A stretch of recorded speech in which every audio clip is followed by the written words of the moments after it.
చెంపకి చుక్కని పెట్టి పాదాలకి పారాణి పూసి చేతికి గాజులు వేసి కస్తూరి నుదుట దిద్ది ముత్యానికి ముస్తాబే చేసి మా హృదయాలను బోయిలుగా మలచిన ఈ పల్లకిలో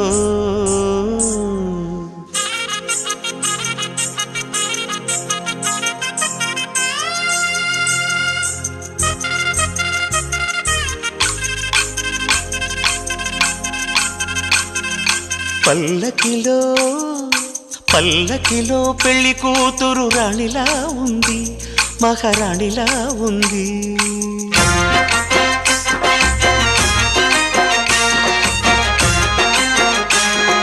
రాణిగారికి సిగ్గులు